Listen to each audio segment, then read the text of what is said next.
to meet with the comrade Dr. Sako, our interim president.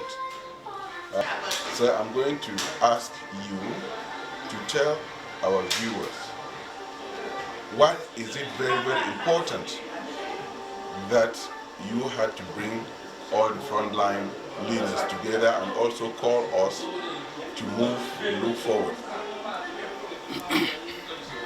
Yes, Comrade Kimbe, thank you for this opportunity to address this very important issue of unity and collaboration at this time. When we focus on the motive, the purpose of our struggle, unity is not a big deal. Collaboration becomes without struggle. It is without struggle. That is why, from the beginning, unity and collaboration was normal, because our focus was our motive. We were more concerned about the end, our freedom. But as time went on, we entered phase 2.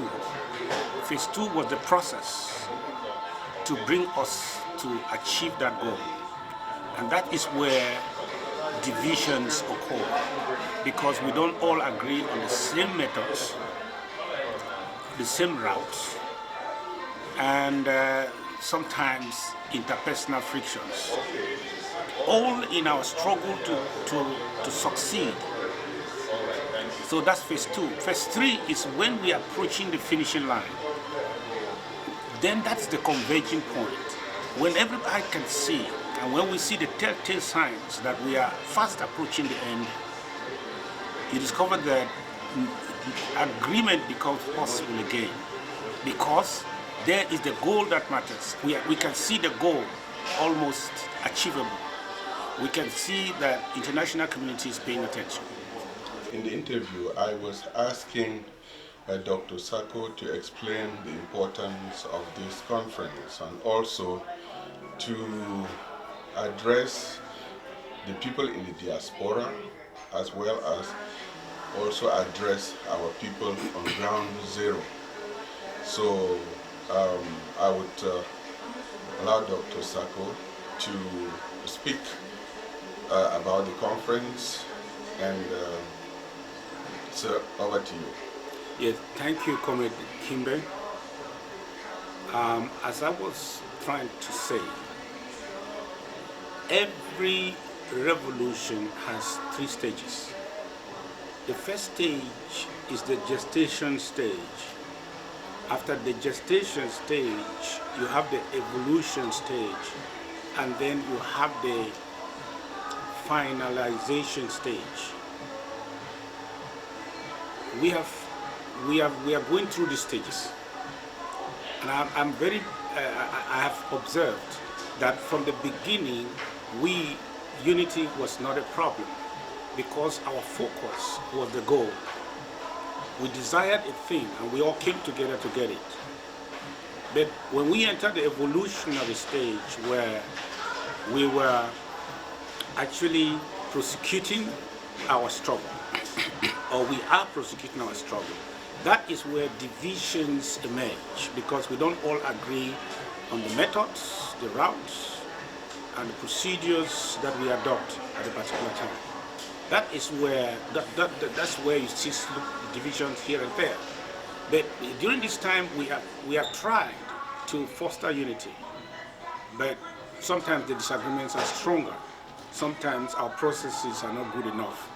Sometimes the framework is not solid, and so we did not succeed. From President Sako to now, we have all tried. We have not succeeded during this process. But what I see is that we don't give up in doing what is right, because in this struggle for us is existential. We have no alternative to success. We have to succeed.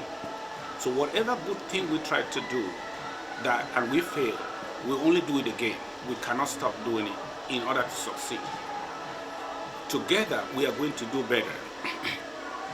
That is why, though we tried last year of August to come together and formulate a consultative platform where we can all work together as one and face La Republique only as our enemy, though that experiment did not really succeed, we decided to try it again. And let's give credit to whom credit is due. Dr. Fontaine, my friend and former classmate in the University of Calabar, he came here. We know him as one of the pioneers of the trade unionist movement that initiated this level of struggle we have right now. He brought the idea, buying the advice of the international community, that we should rather work together. And he shared the idea to us, to other movements, including to the interim government, and I understood that his intentions are honest and they are good, and we all endorsed the idea of having this conference, and I fully give my endorsement to this conference, and it has provided us the opportunity to come together, to still do what we wanted to do that we did not succeed. Now we have taken time to lay down the foundation for a lasting collaboration amongst the leadership of our struggle. So this will help us to minimize all the rancor and all the infighting. And I want to say that at this final stage of the struggle, unity becomes easier, because once again we start focusing on the goal, not the method, because we have fought and differed and disagreed on the method of prosecuting the struggle. But right now, whatever methods we have used, here we are towards the end. The international community is paying attention. So what do we have to do? We just have to work together in order to face the adversary not too long from now as one man. And we will face the enemy as one. We're not going to face the enemy as divided as we are. So this is the purpose. We have to come together. And I say that this is not this. We started. We make mistakes, and we learn from mistakes to do it better. So we are not afraid of making mistakes. That's why we will succeed, because when we make mistakes, they become our laboratory. And for those who are saying we should not even try it again because we failed before, should take note that we will not fail forever. So. I'm here to also give a message to those gathering in Germany, all the stakeholders, to tell you that here diplomacy has been our focus. Over there, ground zero in Germany shall be the focus. I hope you do better than we are trying to do right here. Thank you, Dr. Sako, for that powerful message. But I think that our people on ground zero would really want to hear from you. Because your message has always been that of encouragement, motivation, and for those who are on the ground, we want to hear from you. What message do you have to the people on ground zero? Because personally, I feel that we owe them an enormous thank you that words cannot even enough, because they are the ones who are paying the ultimate price. And you, our leader, I cannot end this interview without giving you that opportunity to address them. Yes, everybody on ground zero, from Limbe to Kambe, from Momo to Mayo, I want to say the reason why we are coming together is because of you. Because this matter, this war will end on the table. So we have positioned ourselves to tell the world we are ready. Because every moment, any moment from now, we believe that with your resistance, with your resilience on the ground, despite the pain that you are going through, very soon, the international community will require us to talk and talk the end of our struggle. I just want to tell you that in this conference we have resolved that all the rancor will stop, all the infighting intergroup will stop, that we are going to be ready to talk and not stop saying things that will discourage you people. That will make you even die before you are dead because of the kind of cacophony that you are hearing from the diaspora. This is the first step we are taking to change the climate and to stop all that internal witch hunting and infighting that you hate so much. And I want to also assure you that here we have agreed that as far as diplomacy is concerned and helping Ground Zero as a collective amongst all the groups, you will benefit now more than ever before. Again, don't forget that in Germany there is the Ambazoina Stakeholder Strategic Conference. All the leaders of counties and local government and all the country coordinators around the world and other activists and stakeholders are also coming together. There, the focus is still Ground Zero. We have to raise money. We have to be able to reach from the bottom of our pockets to help you, to make sure that this war is short-lived, to make sure that everything we have to do for you, for this thing to end, we don't lack what it takes to do it. So that's why we are gathering. That's why we are minimizing our differences and emphasizing our oneness at this time. So your story in Ground Zero in the next couple of weeks will never be the same again because of what is happening now. Thank you, Dr. Sako, interim president. We have, I've heard you talk so much about the interim president, Sako, in prison, and all our comrades who are with him. Maybe this another. They always come in your speech and your concern. Maybe you have something to say in their, for them and those our brothers and sisters who care so much for them who are suffering in jail.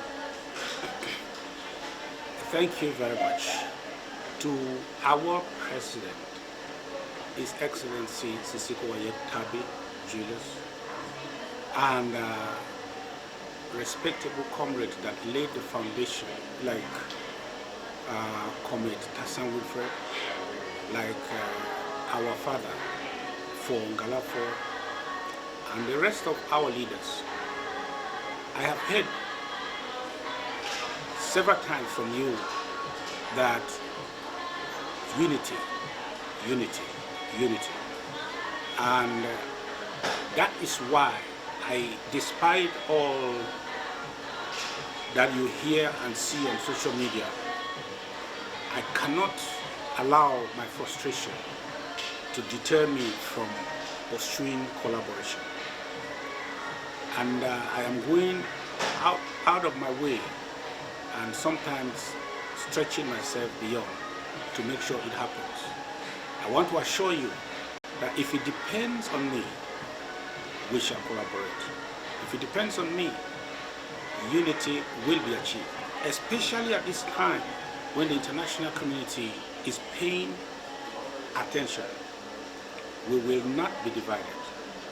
I want to ask that all our leaders who are able to talk to us in the diaspora, talk not just to me, but talk to all who have stakes in this struggle, to see the need for us to work together so that when the international community is ready, we should not be seen as not ready. When the adversary is ready, we should not be seen as not ready, because I believe that we are towards the end of our struggle now than when we started. I appreciate all of you, and my prayer for all who are languishing in dungeons now, wherever in La Republic or at Ground Zero, to know we love you, We will do our best to seek legal redress or your release. But the best we can do, which cannot be denied, is that we shall pray for you.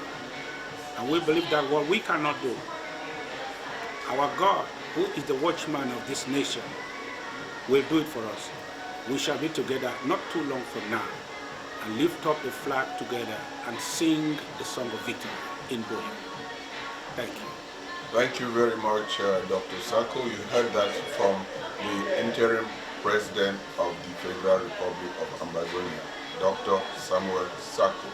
Thank you very much. For that, we're going to move into our next session, and as I call on the next speakers to come up, hopefully they're already in the hall, by the persons of Miss Pauline, hope I'm pronouncing this correctly, Milo, and Sally Newman. Am I pronouncing that correctly? Okay.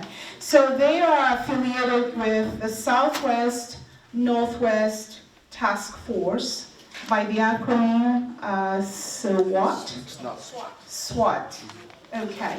So for me, the part that talks at my heart, and you've heard me say this throughout, if I take any liberties today as your moderator, is that our children, brothers and sisters, parents, are suffering. The only time the world wakes up and listens is when we get to a Rwanda-style crisis. They have relegated our crisis to that of an internal crisis, and the way we are framing it, hopefully coming out of this conference, is a frame that orients this crisis into its rightful place. It's not an internal conflict relegated to somebody in Yaoundé to solve for us. So ladies and gentlemen, please give your undivided attention to Miss Sally as she leads this session. A round of applause for her, please.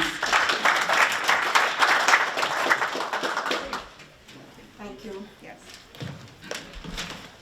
Good morning. Good morning. My husbands, my brothers, my sons, my daughters. I stand here like a mother today. My name is Nembo Pauline. I come from Southwest. As she rightly said, we are two of us. My sister Sally Bowie from Northwest. I will start by thanking the organizers of this historic event, because if they had not organized such a forum like this, we would not be here today to talk and to plan for a way forward. Protocol respected, ladies and gentlemen. We are very honored to be here today from ground zero, from the grassroots, from the village.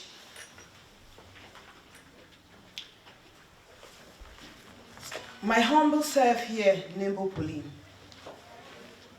I stand here in the shoe of our General Coordinator, Madam Esther Omar.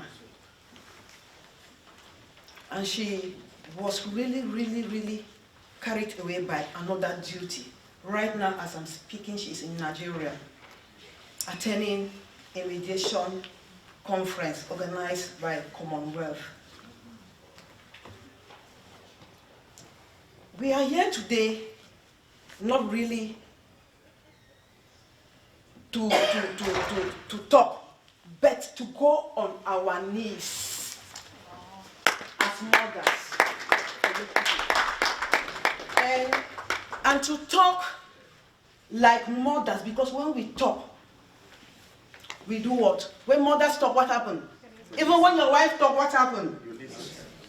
So we are here today to talk on behalf of the women. We have 150 women behind us who have dedicated the two of us to be here today. And these women, they are women of caliber. They are women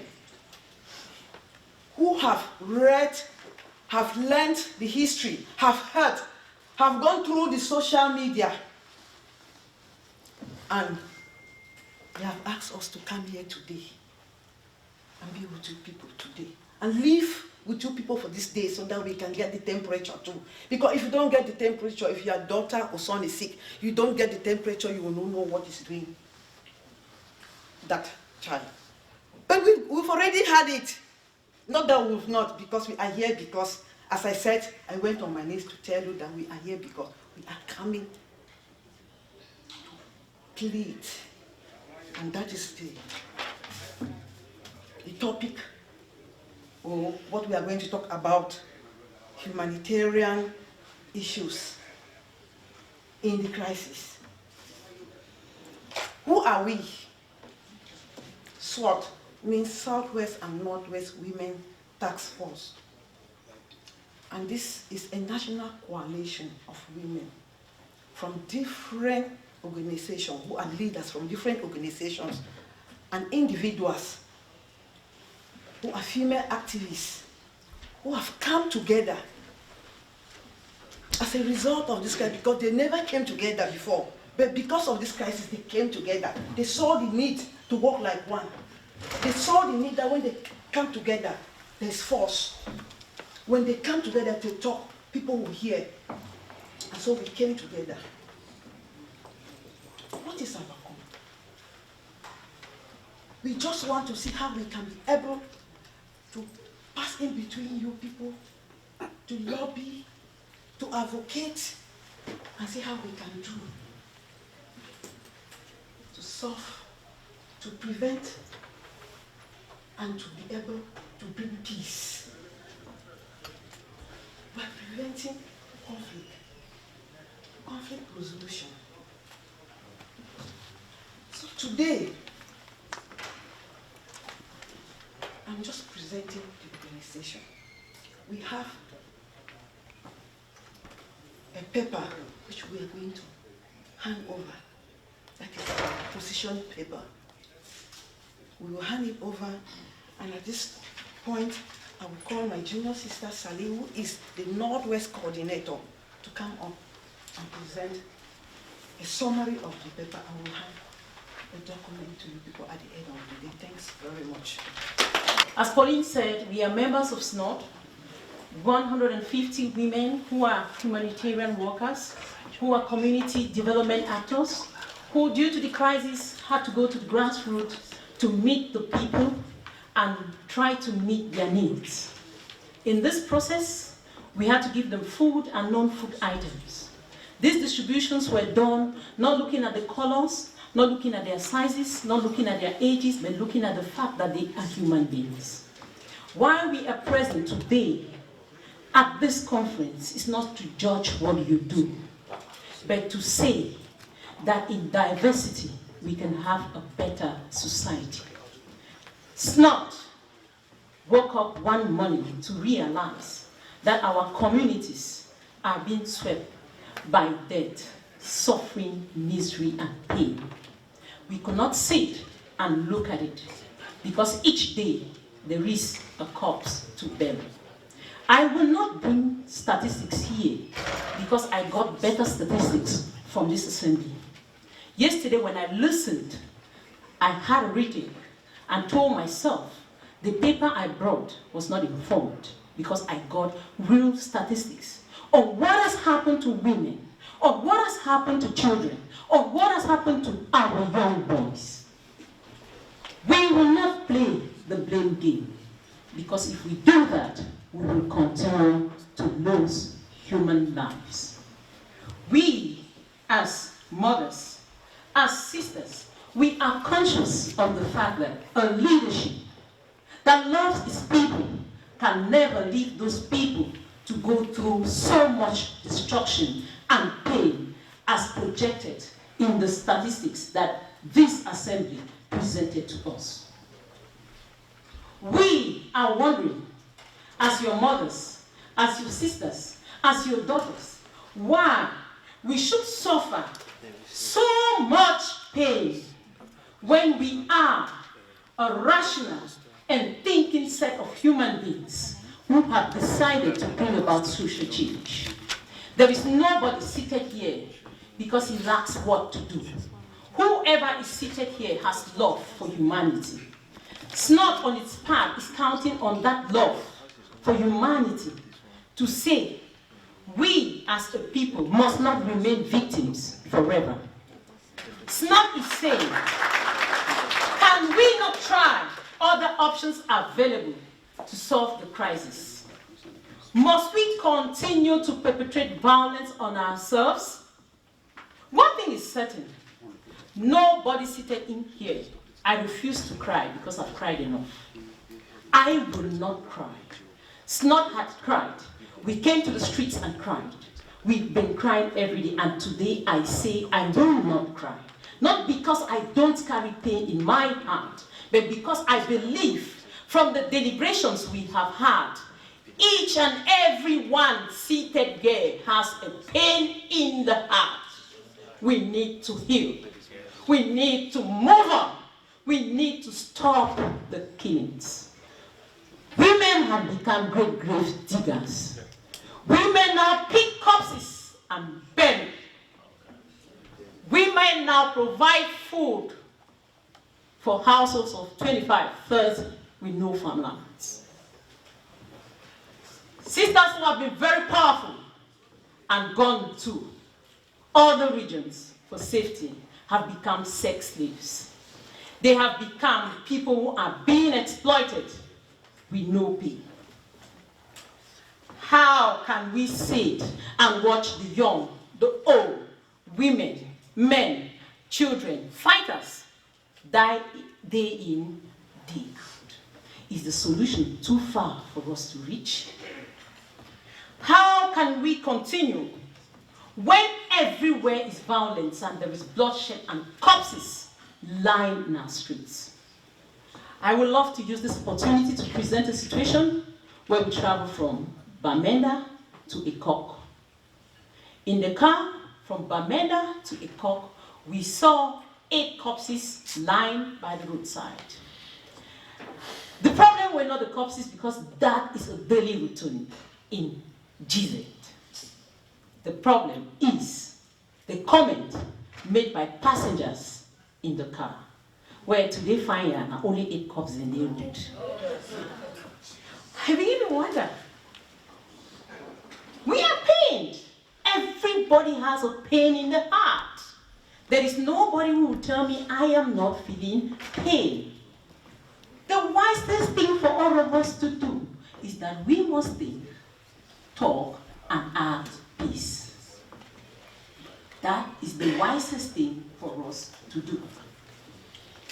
We cannot talk peace without justice. Agreed.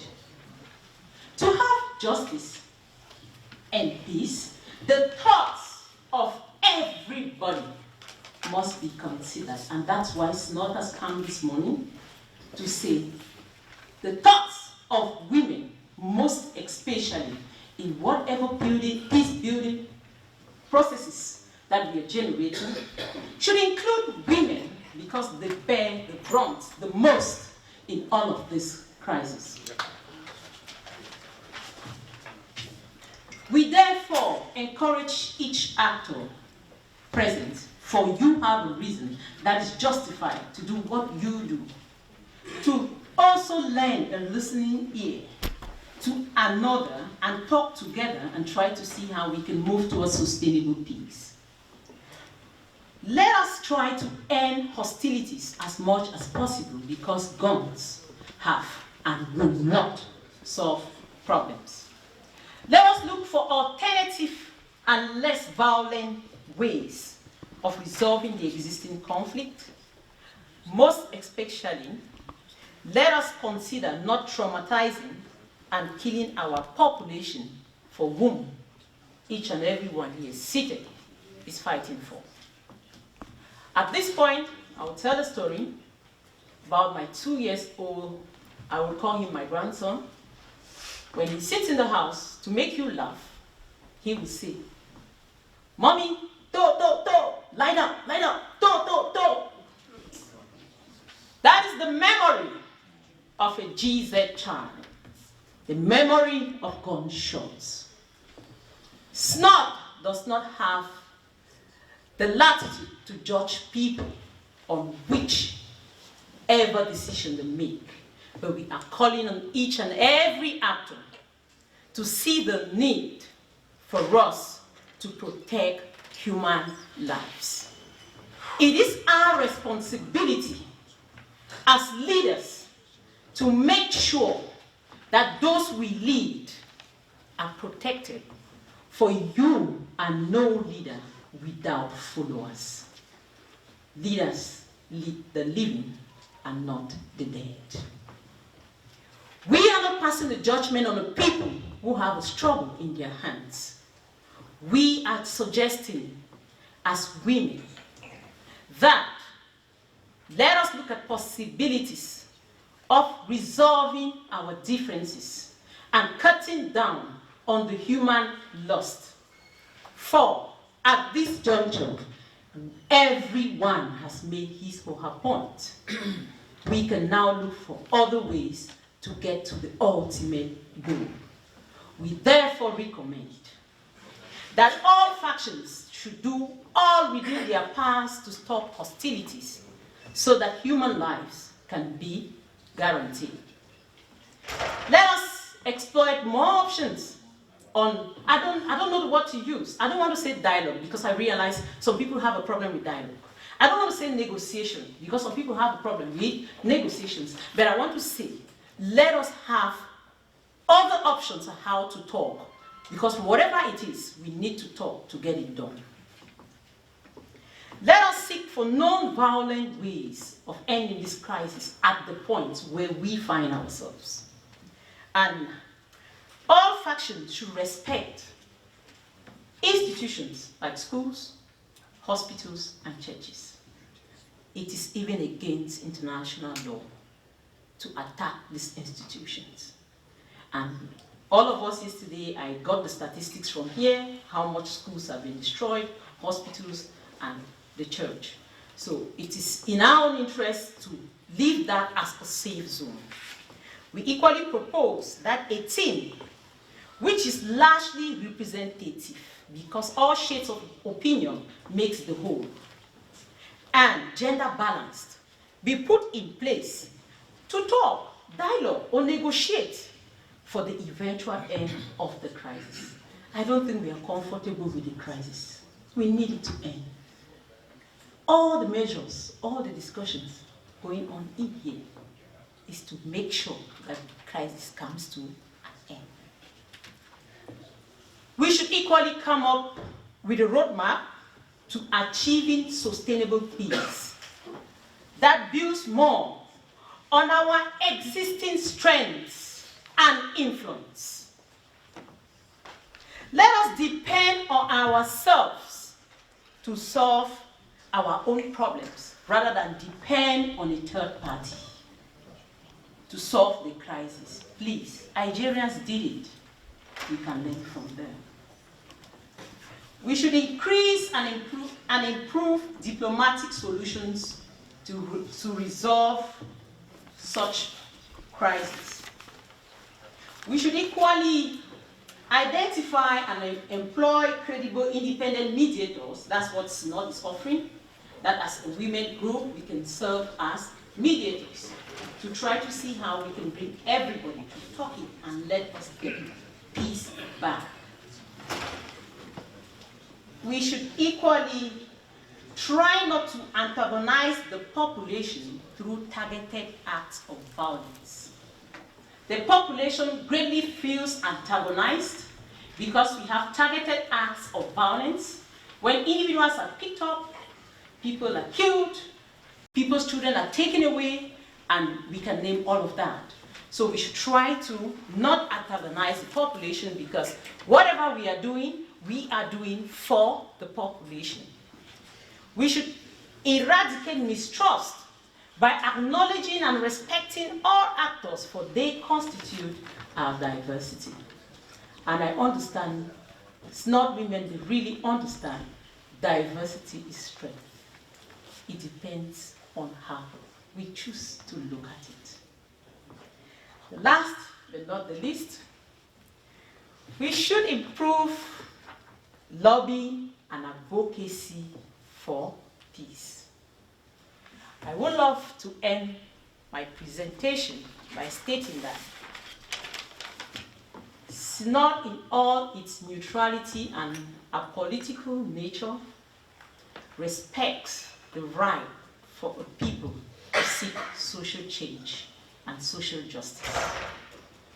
But we as mothers, women, sisters, and wives, our hearts bleed when one person dies because it is a 9-month investment. I would not want to invoke an emotional assembly because people cry in their bedrooms and come out and smile. But one thing is sure, you are affected just as I am affected. So if it's not your mother, it's your father. If it's not your brother, it's your sister. If it's not your sister, it's your child. We are bringing the message from Jesus. Women are suffering. Our farmlands are inaccessible. Our children are dying. We are tired of bloodshed. We hope and pray that the desires of our hearts be granted soonest than expected. Thank you.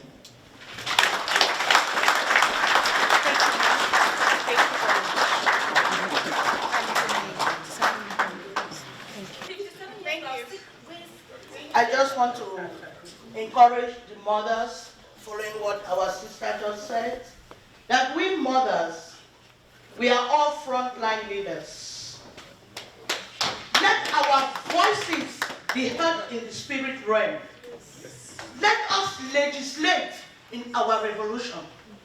Let the mothers arise when our husbands, when our brothers, when our sons, when they are fighting, let our own knees also be fighting.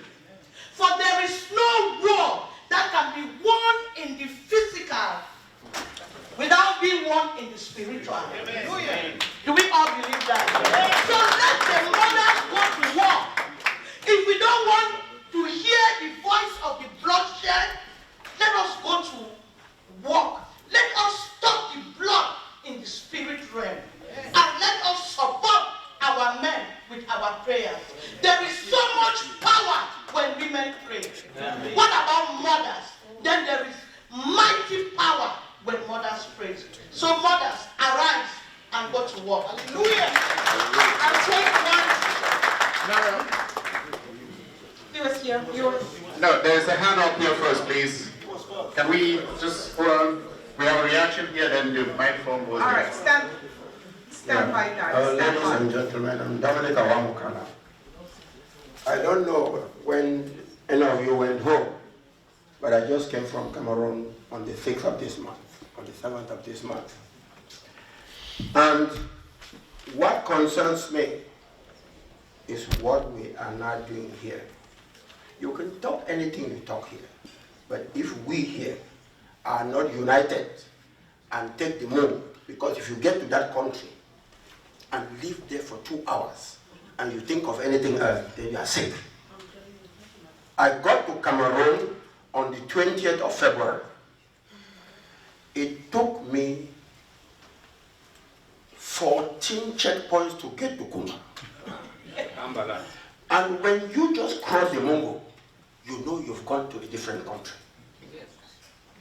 I went out there, went to bury somebody, a boy that grew up with me in Minnesota.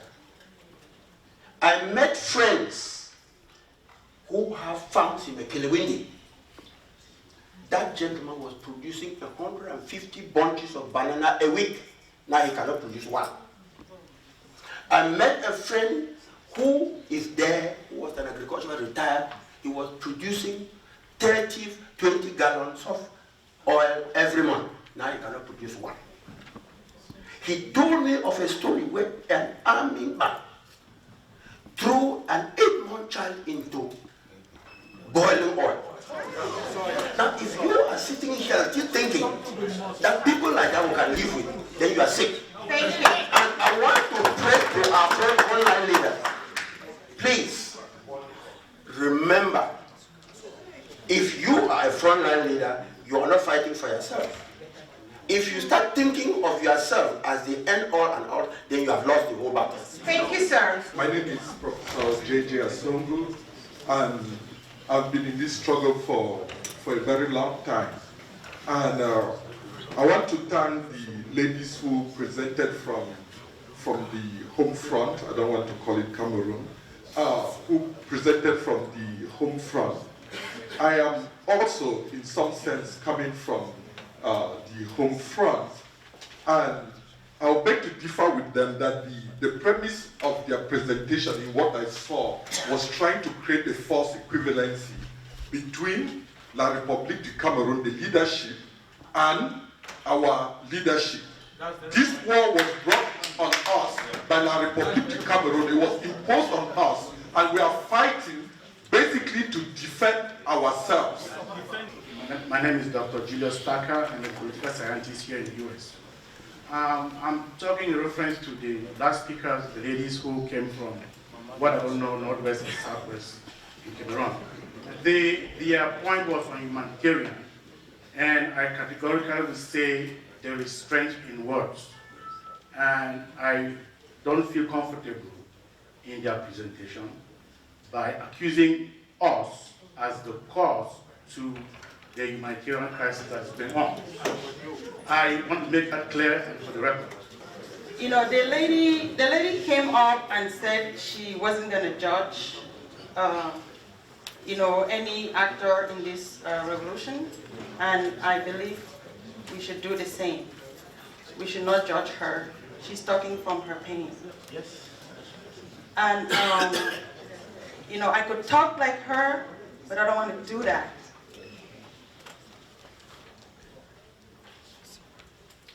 We should prosecute this struggle not as angry, emotional people, because angry, emotional people don't make good decisions. When you water down everything this lady has said, you will not, she said a lot of things that we should take into consideration. But when we stand up emotionally and water down everything she has said, then we will not do one thing. What I take from her is she's telling me that one of the things I do going forward, and that she's expecting all of us, is that in our pursuit of diplomacy, or whatever we do in this struggle, when we sit down to talk, we should also find a way to see how we can end the killings. I watch a lot of crime scene investigations in America. When somebody is accused of a crime in this country, the first thing they do is they run away in order to figure out how to free themselves from the crime they have been wrongfully accused of. Because when the police close in on you and they have to make that case, they find you guilty or you're not guilty. Sometimes you have to go out and find the evidence to free yourself. You are guilty, you are innocent until proven guilty. That's just what they say. Okay, thank you so much. But we have to find a way. What she's saying is, whatever we're doing, we should acknowledge the fact that our people are dying, and that should be something we put on the table. Thank you. That's it. This is Dr. Aaron Mancho from Colorado, Denver, Colorado. Probably would have heard this name when I was accused of taking this money and running away to Colorado. No, the issue was unity, and I'm so glad today I'm standing here. I thank all the organizers and Dr. Fonden in particular who have actually initiated this. I've called back home, not only in Colorado. The feedback I get is that they are very, very happy, and some of them are angry. This hall would have been overflowed if some of them were suspecting that this organization was done by the Republic of Cameroon, we've come to clear the air. So their vote is equally very important. Their vote is indication that they are not here because they have chosen one thing: restoration of Ambazonia.